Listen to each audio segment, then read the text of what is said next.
আসসালামু আলাইকুম। আজকে একটা নতুন বিষয় দেখলাম, মানে নতুন একটা জিনিস আবিষ্কার করলাম আমি। মানে এর আগে কখনো আমি এমন কিছুর সাক্ষী হই নাই। এই দেখেন একটা বেকু এইখানে, মানে বেকুটা পানিতে ভাসতেছে।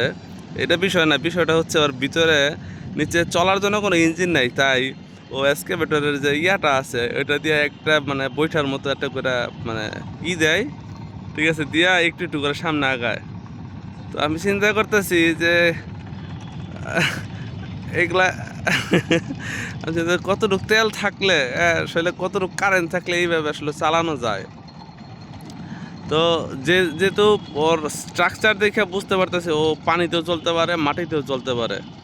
কিন্তু আমার বিষয়টা হচ্ছে না, ও আমি শিওর না যে ও মাটিতে চলতে পারে কি না, কিন্তু আমি এটুকু বুঝতে পারতেছি যে ও সবসময় পানিতেই কাজ করে। কিন্তু ও এই যেভাবে যে সিস্টেমে ও যাইতেছে সামনে একটু একটু করে, হ্যাঁ, এটা তো অনেক খরচ হইতেছে। ওই তুলনায় ছোট্ট একটা ইঞ্জিন থাকলে অথবা যদি চাকাগুলা ঘুরতো তাহলে হয়তো এত পরিশ্রম হইতো না হয়তো বা।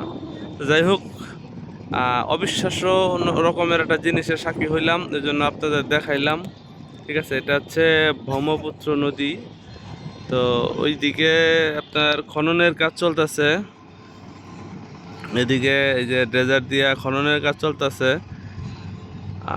এদেরই একটা অঙ্গ প্রতিষ্ঠান হচ্ছে, মানে এই যে এটা কই হারা গেল আর কি, এই যে এটা তাদের একটা অঙ্গ প্রতিষ্ঠান। তো যাই হোক, আনকমন একটা জিনিস দেখলাম, আপনাদেরও দেখাইলাম। ভালো লাগলে লাইক কমেন্ট শেয়ার করে দিবেন ইনশাআল্লাহ। আসসালামু আলাইকুম।